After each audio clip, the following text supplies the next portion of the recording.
Are you struggling with completed status updates for your Scorm e-learning content in aXcelerate?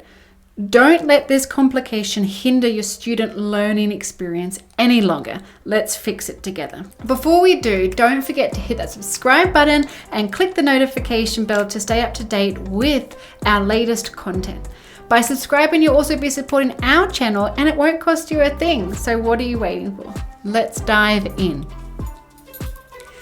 If you have a Scorm file, you have probably done your due diligence. You understand what it is and how it benefits your e-learning. So we won't cover that today.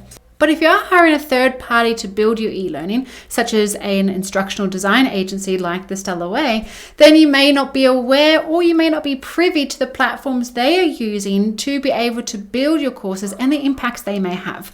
So on one side, we have a Scorm package, and this helps us to author a tool and then export it so that you can upload it into a student management system or a learning management system. It is very uncommon for an e-learning package to trigger a completed status one day and then all of a sudden not be working. This error would usually occur when you've worked with a third party or you're building your course yourself in a platform, you've exported it and then you've uploaded it to your learning management system to test and it doesn't work as expected.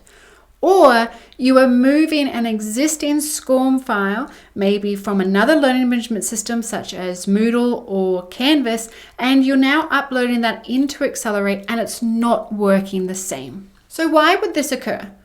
The issue comes from how the course was built, that behavior that was built into it, and how it was exported. Now, this doesn't necessarily mean that the course was built wrong. It just means that it wasn't built for your LMS. So let's dive into that a little bit deeper. First, let's have a look at the authoring tools that we first explained. Remember, we've got your authoring tools and then we have your student management system or your learning management system. So let's look at the authoring tools. All of the behaviors that the student will see are built into this authoring tool. So whether they click, whether they flip an image, whether they do a quiz, whether they click on a button to close the course that then completes the course, all of that behavior is built in the authoring tool.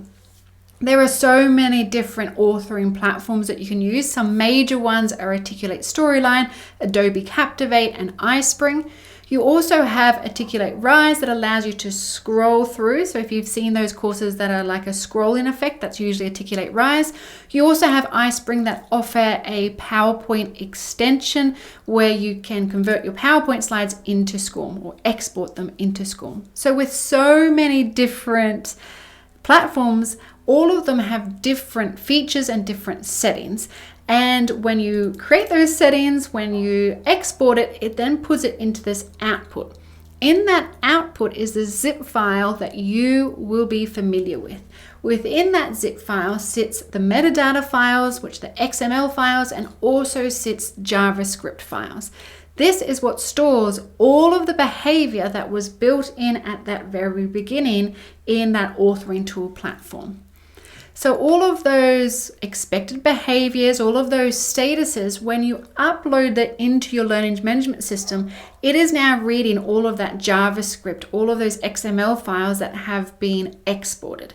Now, let's have a look at these learning management systems and student management systems. There are so many different systems you can choose, which I am sure you're familiar with by now. So whether you're using aXcelerate, whether you're coming from Moodle, Canvas, SuccessFactors, or Talent LMS, among so many, while all of these are Scorm compliant, they all read the Scorm files differently. So if the completion status is not working for you, it means that that behavior that's written into that JavaScript and those XML files, your LMS cannot read.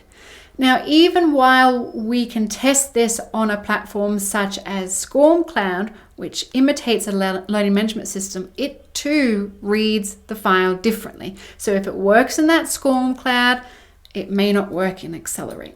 So this brings us right back to the beginning. If you're working with an instructional designer, or if you're working with a third party that's building your course, and now you're uploading it to LMS and it's not working, this should have been tested in your project. If it hasn't been tested, go back to the agency, go back to that third party and ask them to make the updates, export it, and make sure that it does work in your learning management system. Here at the Stellar Way, part of our project process is that we always start a new project with a prototype. That prototype includes design elements, so you can review what our design looks like for your project. We can make changes on any of those behaviors, on how a learner will interact with the course. And we also test how it looks in the learning management system or the student management system that you're using. Not only how it looks, but that whole student journey from being enrolled into the course right through to completing, making sure that it's triggered as expected. And we do that for the prototype so we can see the whole process and we can iron out any kinks, we can resolve any problems in that prototype phase, as opposed to coming to it at the end of an entire qualification being built.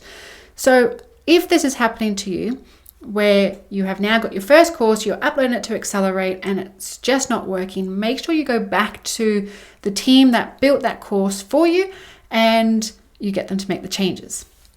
Unfortunately, the other situation is a little bit more complex, and that is when you are taking an existing Scorm file from another learning management system and you're uploading it into aXcelerate. So that might be that you're taking it from Moodle or Canvas or any other platform and you're trying to put in aXcelerate and it's not behaving how it used to in the other platforms. Now remember earlier I did say that each platform reads this file, so the zip file, differently. So too does each platform have a different level of Scorm compliancy, let's call it. So Moodle will only accept Scorm 1.2, which is a much older version of Scorm. And with that, there's a lot of limitations. So your course should have been built for Scorm 1.2. Now when we're bringing it into aXcelerate, aXcelerate has a much newer Scorm compliant platform and can read Scorm 2004 up to its 4th edition, which is the newest edition. Now if you're bringing a Scorm 1.2 file into a platform that reads up to Scorm 2004, it will still read that Scorm 1.2 file. The issue is if that file has been built for a different learning management system that reads it differently. So Moodle reads the Scorm file very similar to how aXcelerate reads it. But platforms such as SuccessFactors reads it in a very different way. So let me show you what I mean when I'm referring to the behaviors that are built into a authoring tool and how that would impact how your learning management system will read it. Here we have aXcelerate Storyline, and this is what we use here at the Stellar Way. Now in this very small course, you can see that there's lots of different interactions. We have buttons that when someone clicks on these buttons, they would see different layers. And then when they click next, they will go to one of 2 different quizzes, and then they would see their quiz result here. We also have a different one when they click on different buttons, and then another one with different interactions. So the point is that in each of these slides, we build the interactions. We also have quizzes where we build interactions in these quizzes. Now how that's built is fine. That's going to behave exactly the same in Moodle, in Canvas, and SuccessFactors, and Talent LMS, and in aXcelerate. What changes is how we then export this. Remember, the issue here is how this has been exported and those behaviors that then sit in that JavaScript file. So let's have a look. If I go and publish this file, you will see that I can go into reporting and tracking. Reporting means what to tell the LMS that the course has been reported as, if that's completed, incompleted, or in progress, or failed, whatever it may be. And tracking is where we say, how do we track that someone actually is complete, or how do we track that someone has passed? So let's take a look. In this reporting section here, we can choose if it's passed or incomplete, passed or failed, completed or incomplete, or completed and failed. Now, the most common that I use with aXcelerate is passed, incomplete. Now, this is used when I do use the tracking status of using a trigger only. Here, I can have 3 different triggers turned on. This does not mean that a student has to complete all 3. It purely means whichever one comes first is what will mark the student as completed, as passed, as failed, whatever it may be.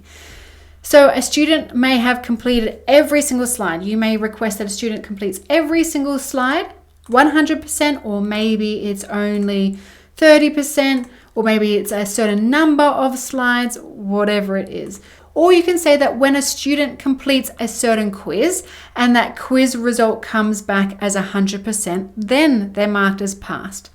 Or you may use a trigger as well. Now, a trigger that we've used is a button that they click on, such as this exit button here that has the complete course as completed or passed, and then exit the course. So we can have completed and passed here. And because this is one of our triggers, when we go into this reporting, we do have passed, passed, completed, completed, but we usually use the passed or incompleted. So I am going quite in depth to show you how to make these changes. Now that's fine if you do have access to this file, but when you are working with agencies, usually they only give you access to the zip file. So you will need to go back to them and ask them to make the changes or release the file to you. There is one final way that you can make changes, and this is really useful if you cannot access this file. Maybe that's because the instructional designer or the agency no longer has it, which is really odd, or that you can't contact them anymore, whatever reason it may be, you don't have the file, but you do have the zip file. This is a very complex solution, and to achieve it, you will need someone who understands JavaScript and also understands Scorm. So let's have a brief overview of what it includes. So for this course, I did export it into zip file. So this is all of the output. I then have gone into the completed and incomplete, which I know does not work in aXcelerate. I have then extracted all of that into a new file called completed incomplete test. And then I have all of the files. Now the behavior sits within this LMS. It sits underneath the Scorm driver JavaScript. If I open this up in Notes, you will find that here in this very, very, very long document for such a small course as well, there are the scripts that you can make updates to so that you can change the completed and incomplete to change it to passed or incomplete, like we said, does work within aXcelerate. Remember in this video, I demonstrated that when we export a course and we have this output, it is pulling all of that information, including the triggers and the reporting statuses. So it's not enough to just change the reporting status. We might also need to have a look at what are the triggers so we know which reporting status works with that trigger. So to effectively complete this complex solution of rewriting or editing the JavaScript, you will need a developer who is experienced in JavaScript and is also experienced in Scorm, which is why I do recommend the easiest route is to go back to your agency who developed this course for you and ask them to make the changes. Thank you for watching this video on fixing the completed status updates for your Scorm course in aXcelerate. We do hope that these tips have been helpful in ensuring a smooth learning journey for your students. If you've enjoyed this video and want to see more videos just like this, be sure to subscribe to our channel and click the notification bell to stay up to date with our new content. Remember, if you're still struggling with this issue, we're here to help. Don't hesitate to reach out and let's fix it together.